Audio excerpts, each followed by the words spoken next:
чокусун кар баскан, токойунда жапайы жаныбарлар оттоп, ак илбирстин тукуму жашаган, алыскы тоо арасында шаркырап аккан суу, мамыры чөп гүлдөгөн адырда балдар жайлоо өнүгүү борборлоруна барышат. Деңиз деңгээлинен 3000 метрден ашуун бийиктикте иш алып барган жайлоодогу өнүгүү борборлору эң бир уникалдуу демилге.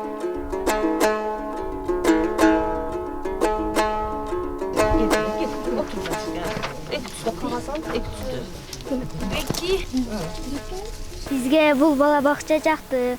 Анткени биз дайыма келип жүрөбүз. Бала бакчада билим берет, биздин эже агайларыбыз. Мага да бул садик жакты. Биз күнүгө келебиз. Саат 10:00 башталат экен. Эже агайлары жакшы экен. Мына ёлка, анан жазуусу. Кыргызстанда мектепке чейин 1 миллионго жакын балдар бар.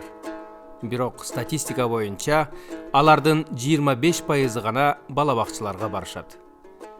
2014 жылдан баштап жайлоодогу малчылардын балдарын өнүктүрүү максатында Роза Отунбаеванын демилгеси эл аралык коомдук фонду жайлоо өнүгүү борборлору демилгесин ишке киргизди. Демилгенин дагы бир өзгөчөлүгү балдар үчүн жайлоо өнүгүү борборлору толугу менен бекер. Бир гана балдар эмес, ата-энелерге дагы маалымат берилип, атайын окутуулар өткөрүлөт. Мындан тышкары жайлоо өнүгүү борборлорунда ар кандай мастер-класстар, жазуучулар, спортчулар, актерлор, музыканттар, мугалимдер жана башкалар тарабынан өткөзүлүп келүүдө.